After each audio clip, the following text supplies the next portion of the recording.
Aubrey, thank you so much for being on the podcast. It's been a pleasure to get to know you over the last 18 months or so. You've been an incredible thought partner to Schematic, and I'm grateful to you for being a part of this conversation today.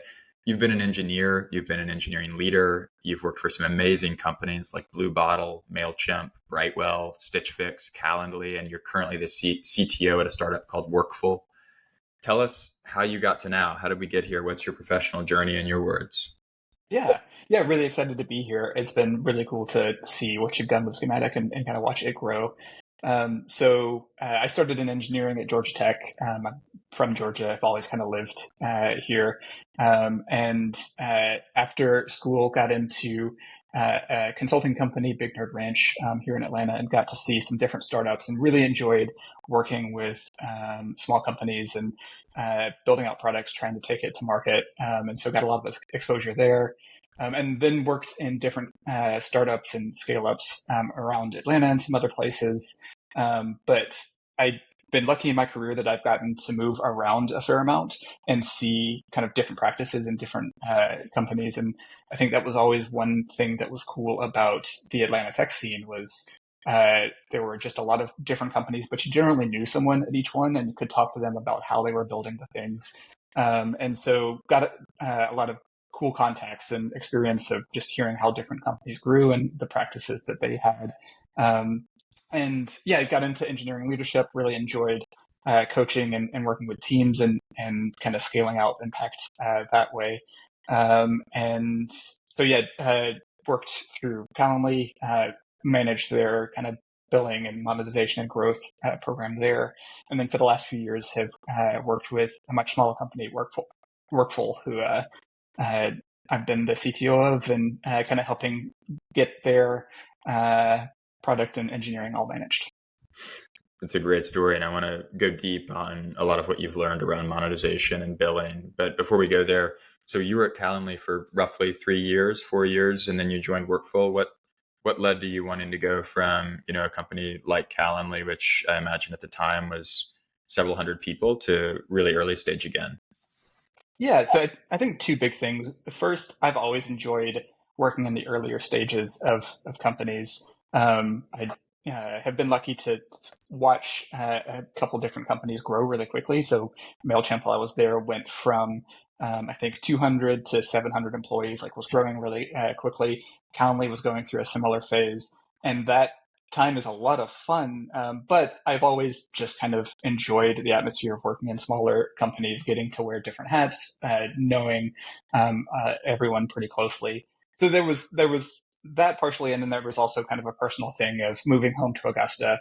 So I'm from here originally. We have a young family and wanted to be close to the rest of our family. And Workful is a local business here, so we're all headquartered here for the most part, although the employees are in Augusta. And so it kind of feels like going back in time to seeing the tech scene in Atlanta grow in 2005 and being able to have an impact there. Augusta is much smaller. There's much less of a tech influence here. So being able to have kind of an impact just locally on a growing company and having opportunity to pull people into the industry that way too has been really cool. Yeah, very cool. Well, tell us about where your time is spent these days at Workful. You're the CTO, so where is your energy generally flowing? How do you kind of compartmentalize where you spend your time at this point? Yeah, so we're much smaller. The engineering team is me and another full-time engineer. So we're both, knee deep in code, focused on solving problems for our users. So day to day, that might be helping with a specific payroll issue, or something that's kind of gotten stuck in the process, or developing new features, trying to make that process easier. And then, from a higher level. Making sure our back office all works, all of the reporting makes sense, we have all the information we need to make decisions, and keeping our other engineer directed and happy, and making sure that he knows what he needs to do, and also is happy in his career. So all the hats all the time. You've built and operated on monetization, on pricing, on packaging, and sort of the systems architecture that governs monetization. I imagine now at a variety of companies, but certainly you went very, very deep for a very long time at Calendly. which had a ton of complexity and hyperscale. Um, I'd love to go deep into what you've learned from that experience, and maybe as a jumping off point, can you tell us a little bit about the role at Calendly, what you were doing, what the team looked like, what the charter of the team was? Sure. So when I joined Calendly, I think we were about 50 people, and it was profitable. I think in the double-digit millions of revenue already, but had gotten there just solely through Stripe billing and kind of if you've ever done a project on Stripe, like just the first project of getting it set up, that's what they had, and they were starting to run into issues of they wanted to support more payment providers, so they were interested in supporting PayPal for Europe. There were starting to be more constraints that were coming in. They were large enough that states and municipalities cared about sales tax for them. That was a big project for us, was to start to support sales tax. And the product had grown enough that the initial pricing and packaging no longer really made sense. Like, as we were adding new features, we'd have to decide where it went. And the kind of simple pricing model that they had wasn't supporting the new features that were being added in. So it was a project of kind of supporting those things, and then also moving from Stripe billing to ChargeBee, because at the time it supported a lot more of what we needed to that Stripe billing hadn't quite caught up to. It was before they had rolled out their sales tax offering. I think some of their billing and kind of back office stuff wasn't as fully featured as ChargeBee at the time. So it was a project of moving all of the billing over to ChargeBee. Our integration with Stripe billing had to be rewritten into ChargeBee, and kind of rethinking all of our processes there. And then eventually kind of redoing our pricing and packaging completely from the old prices and plans into a new one that would support the company as they transition from kind of purely PLG, self-service sign up, to having that and a sales team, and kind of going after larger customers. So we started with, I think, me and a product manager and 3 engineers, and grew over time to be 3 different teams of 5 engineers focused on kind of the billing infrastructure, the checkout, and kind of billing experience within the app, and then starting to do more growth of how do we tie together kind of marketing into onboarding and checkout, and how all of that flows together. So a team of just a few people to a team of nearly 15, 20 people over the course of a couple of years. Yep, exactly. Yeah.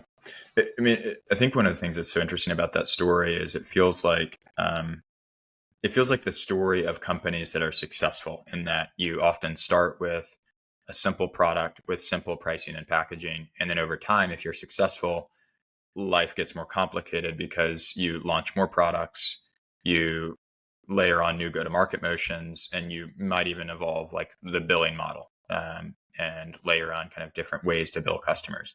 And that almost inevitably creates a lot of complexity for product and engineering.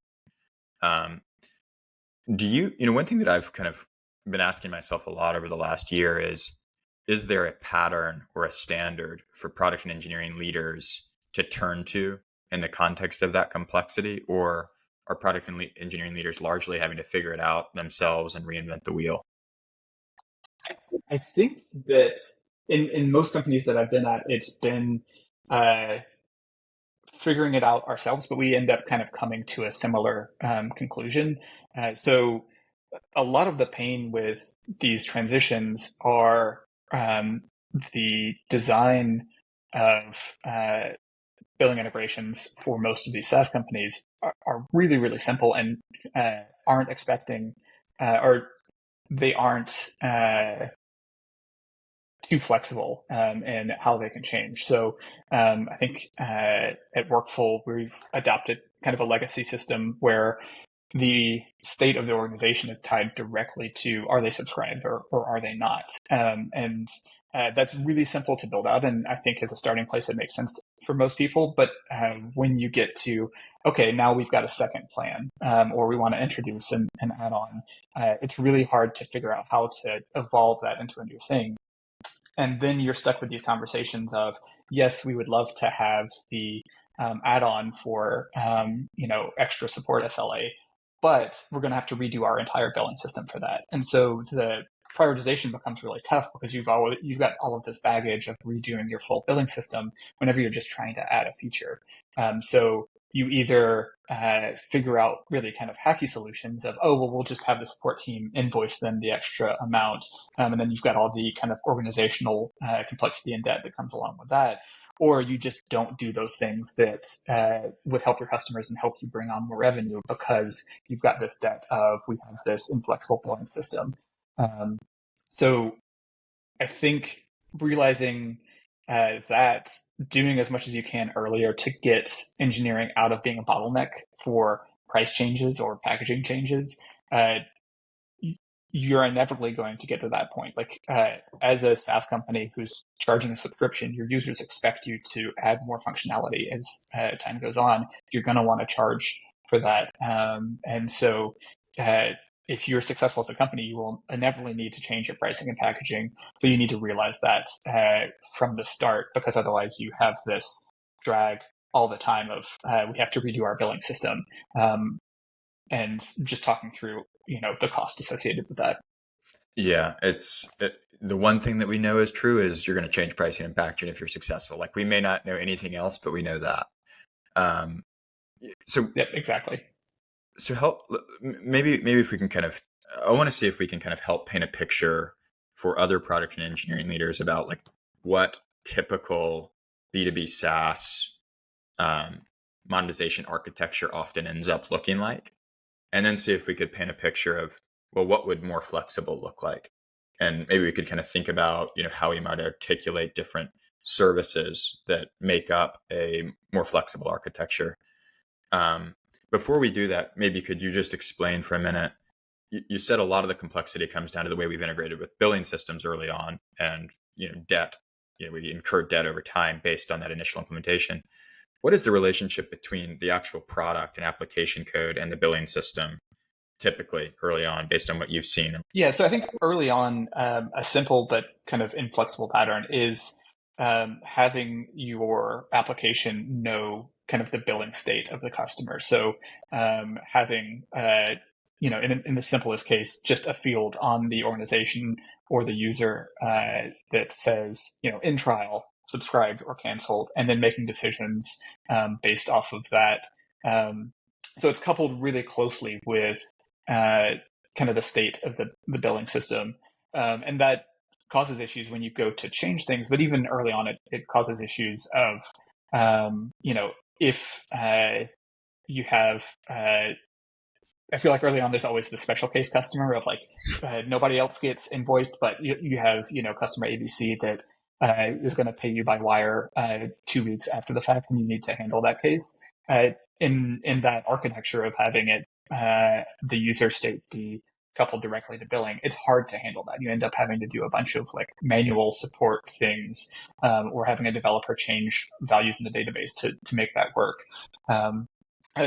So a more flexible version of that's not really that much more work, is having the billing and the application be decoupled just with the idea of like features or entitlements. So instead of saying, hey, this organization is subscribed, they're in a good state, you can just have a service that you give the organization ID and say, hey, they want to send a message.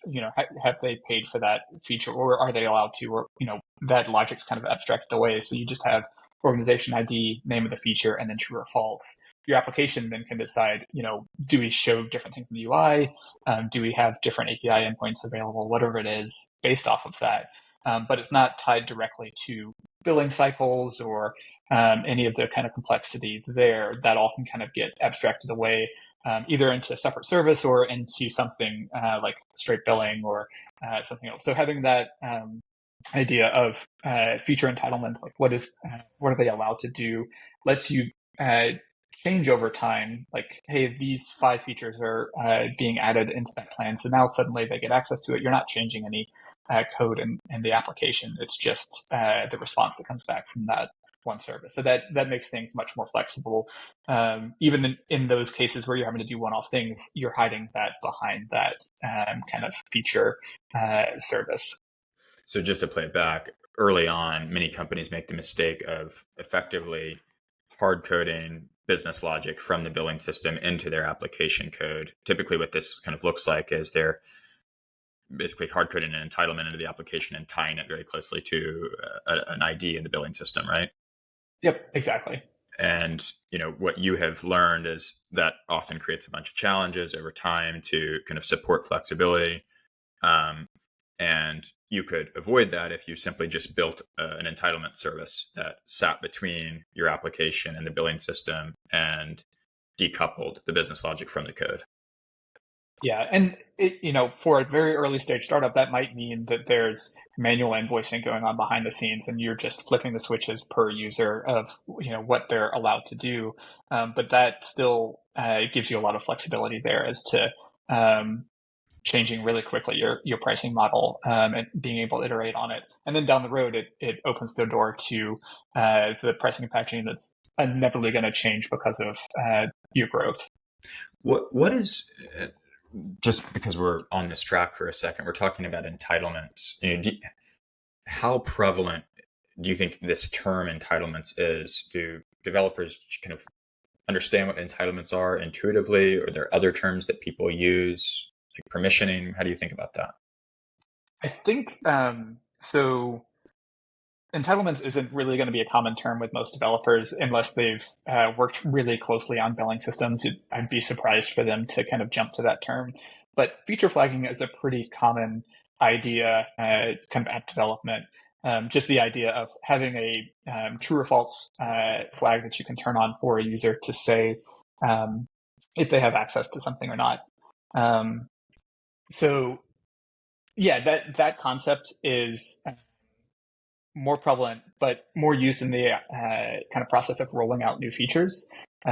So a lot of teams will build something, roll out the code, but have it turned off, and then turn it on for specific users, then everyone over time. But that's really no different of a concept or a service than doing billing entitlements. Makes sense. I feel like I've learned, over the last couple of years that companies often approach entitlements in a variety of ways, each with their own trade-offs. I think if I were to try to capture sort of what I commonly see, it's either I've done what you described, which is I hard-coded the entitlement, and this is sort of quick and dirty. A lot of companies do it at the early stage, but it racks up a bunch of technical debt. Other companies might use like their auth tool or maybe like an authorization service for entitlements. And it seems like this is good for companies that have really complex RBAC and user permissions, but maybe kind of it doesn't empower the business to go control monetization when it's done that way. There are entitlements that are sort of managed in the billing system, and like Stripe is launching an entitlement service. It doesn't actually integrate with the code, but it's sort of a hook that you could use. And this seems like it also might lend itself to commercial and technical debt over time. And then there's feature flags as entitlements, but many existing feature flag tools don't have like an out of the box concept for entitlements. Developers just use the feature flag as an entitlement flag. And it often requires like a bunch of building from the flag into the billing system or the CRM. And so I want to stop there and ask you, is that probably a good encapsulation of what companies are often doing as it relates to entitlements, or have I missed something really important?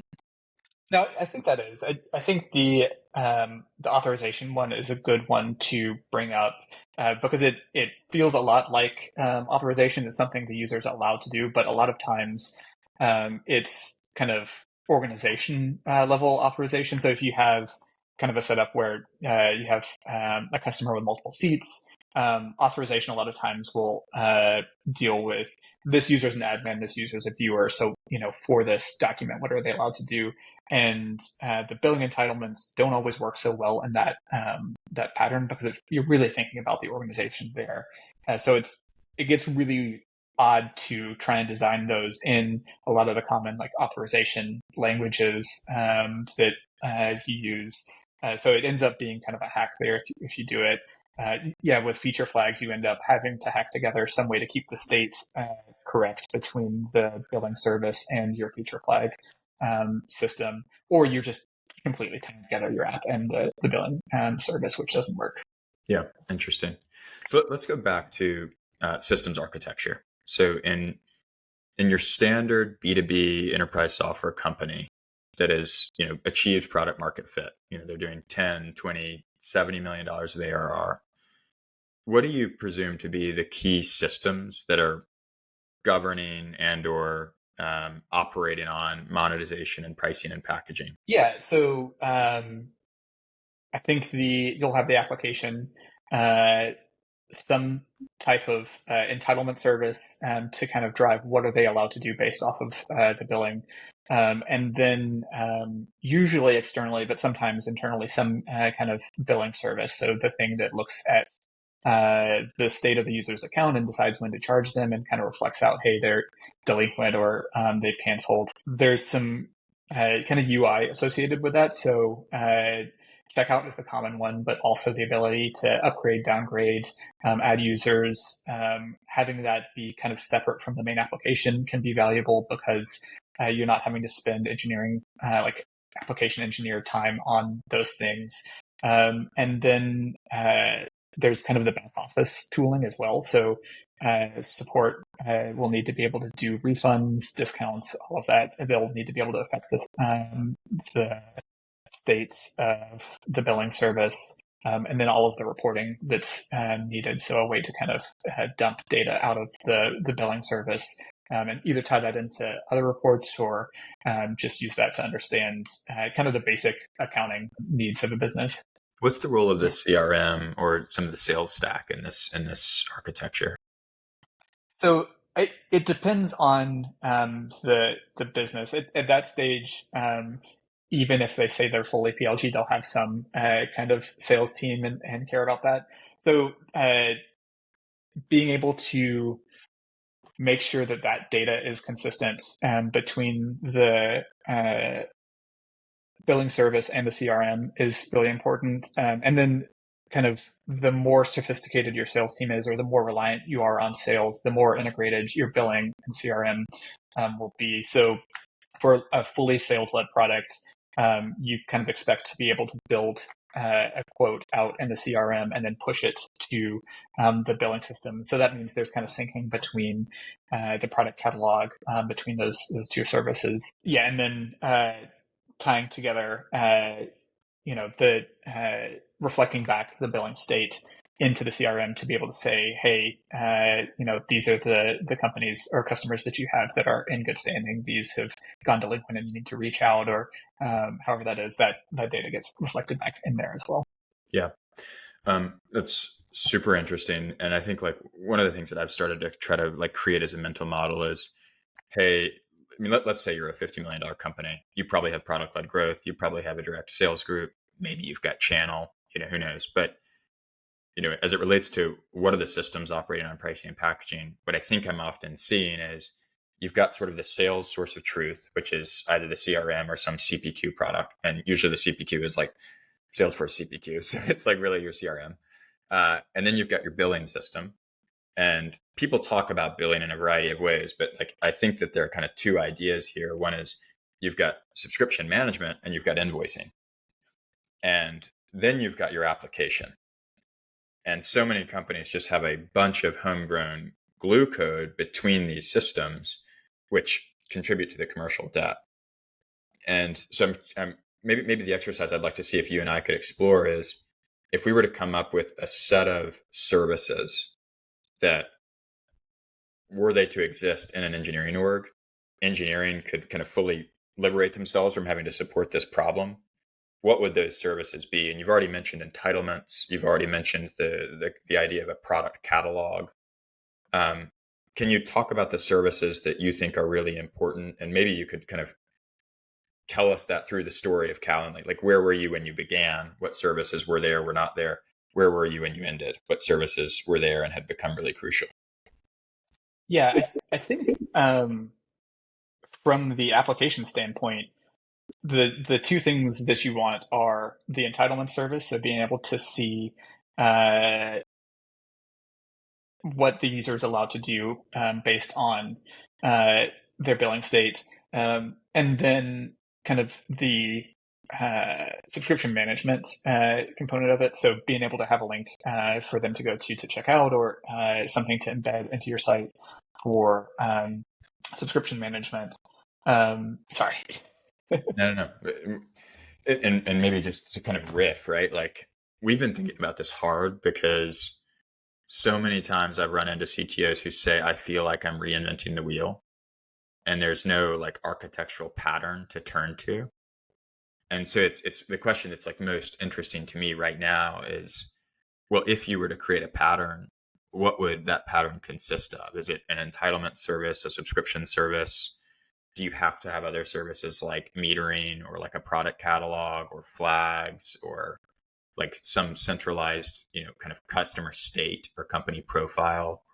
Are there three other services on top of all of those? Like that's sort of like the drive here is to understand what a pattern could look like that could be really useful to basically every company. Yeah. And so at Calendly, we started with just the idea of an entitlement service, and everything else was kind of integrated into the rest of the application. And over time, we started to pull more and more out. I think the next thing was really just having a separate billing service that lived in between entitlements, and for us, it was ChargeBee, but whatever our subscription provider was. So that we could kind of abstract that away from the rest of the organization. And that was where kind of the idea of the product catalog lives. So mapping the subscription state to whatever the entitlements were. We hadn't gotten to a place with our pricing and packaging where we needed to do metering it, but that was something that we talked about that would be kind of a separate service. And that one, I think, is easy to forget that it can happen out of band. You can report that metering a day later or a month later, really just in time for it to show up on that invoice.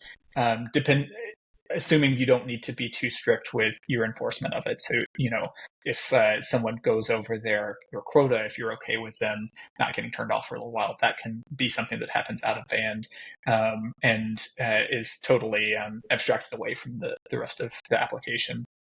And then the idea of like a source of truth for customers is a tough one because it gets spread around between kind of auth services and reporting. I think a really mature organization will pull that out and have a separate service that's kind of identity and authentication and authorization kind of all tied together. I think that's tough to do though because it ties into so many other parts of the application. That's super interesting. One thing that we've talked a little bit about is entitlements, and there's sort of varying degrees of understanding about entitlements. If you've worked on entitlements as an engineer, you get it. If you've never worked on, or excuse me, if you worked on billing, you get entitlements. If you haven't, maybe you don't know what it means. Do you think product catalog as a concept falls into a similar vein, like where you like actually haven't really thought about product catalog in SaaS unless you've worked on billing, or would you say that's not true? I think you end up coming at it from a few different directions. So billing is definitely one where you think about a product catalog, but analytics, like user analytics, ends up being kind of a similar thing as well, because you're trying to answer questions of like, has this user activated into this particular feature or not? And so you end up having all of these like various Google Docs and canvases and everything where you kind of have definitions around this particular part of the application maps to this feature. It maps to these kind of events in the application.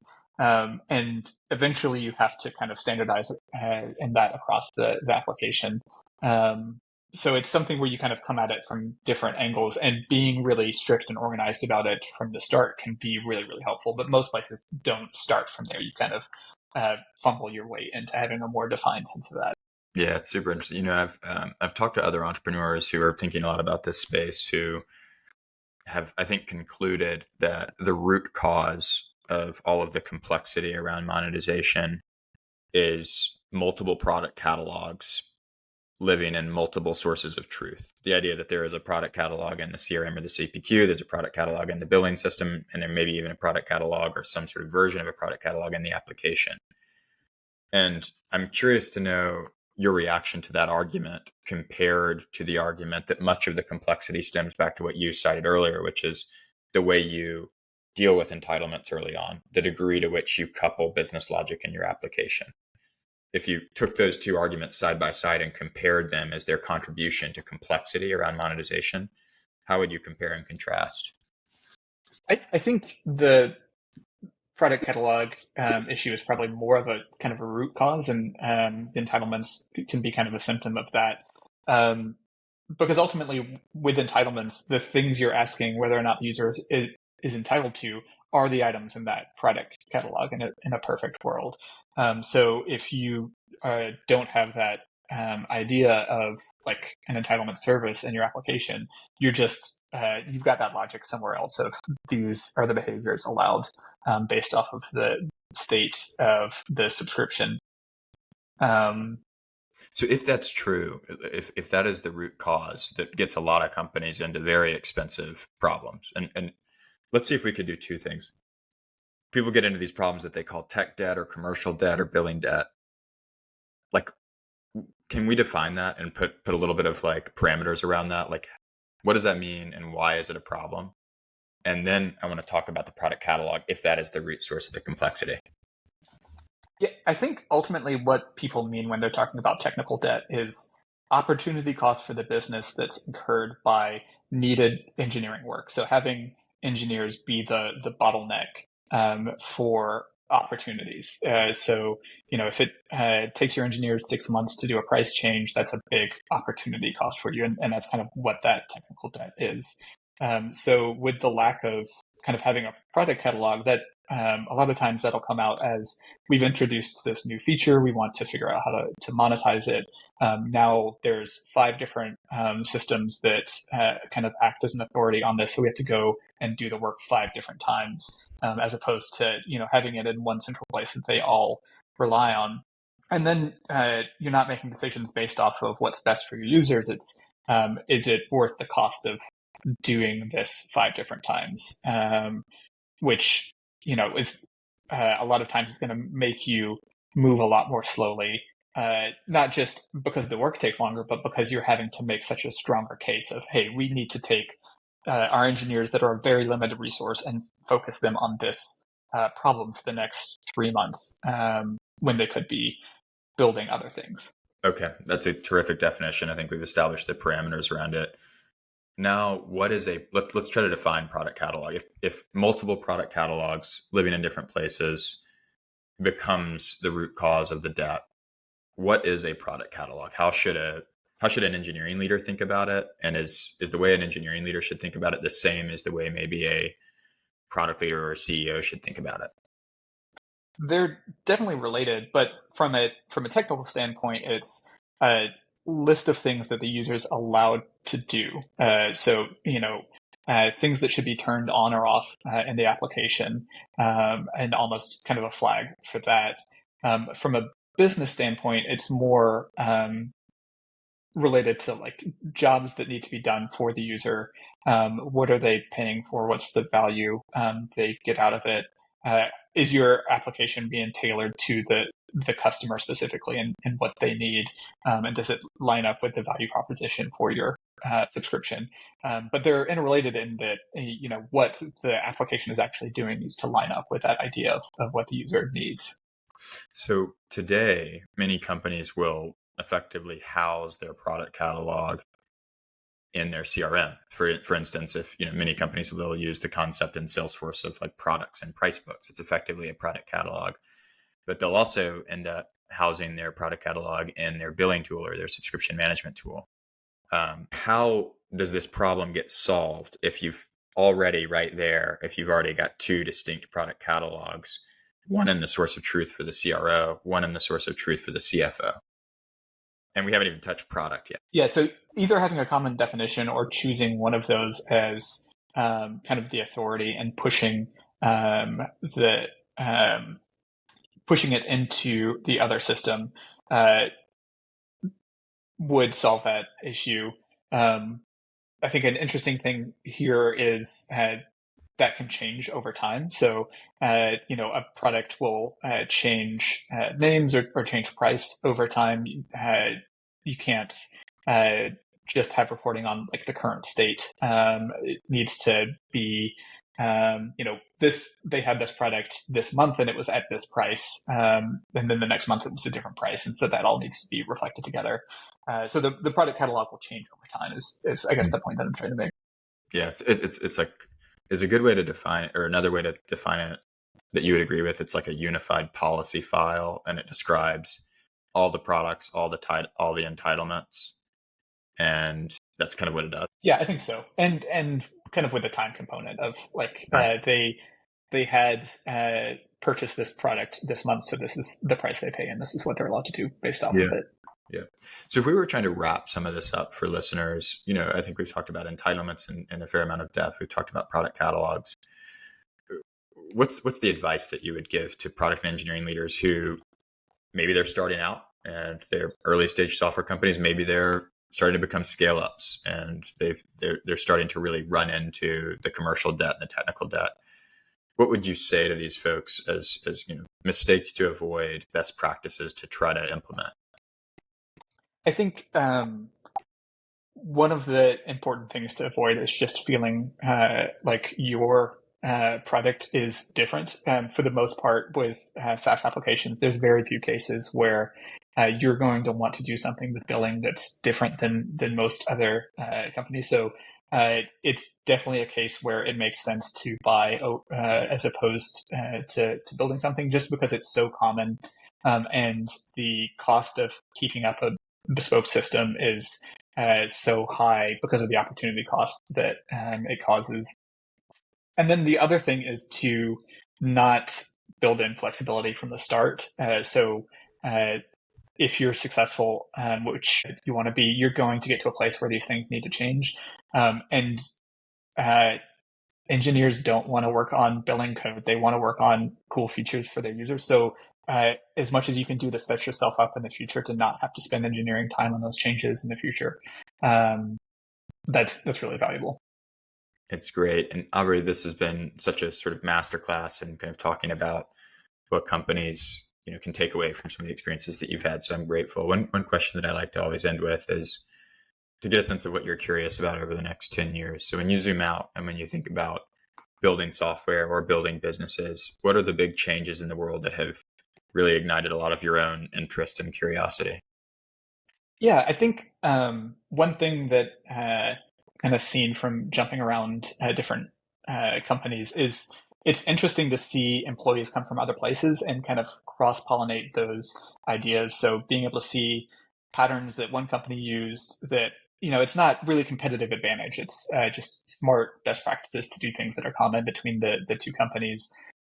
Those ideas get spread, and then eventually they get turned into products on their own right that other companies can kind of make use of. So going from having to negotiate, a merchant agreement with Visa for your SaaS company to having something like Stripe to then having services that'll manage, billing fully, that takes a lot of the complexity and work out of building SaaS companies and lets you focus specifically on what's valuable for your users, to the point where now it's super reasonable to have very small companies building SaaS products. And I think it'll be interesting to see, with that cost coming down, all of the things that get added into the market.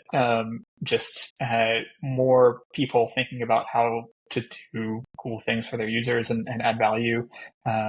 Yeah, I'm really excited to see what that means over the next few years when you can think about having a 2 or 5 person company and making a big change. I'm also really interested in that trend towards do more with less and make software just like so much more delightful and delightful to use, easy to buy. It's compelling. Where can people learn more about Workful, and where can people, especially engineering and product leaders, ping you if they've got questions about billing and monetization? Yeah, workful.com. If you're a small business who needs payroll, we would love to help you out. And then LinkedIn, or I do help companies with kind of implementation for billing and monetization, and that's Aubrey at topviewlabs.com. Awesome. Aubrey, such a pleasure. Thank you so much. Yeah, thanks, Fynn.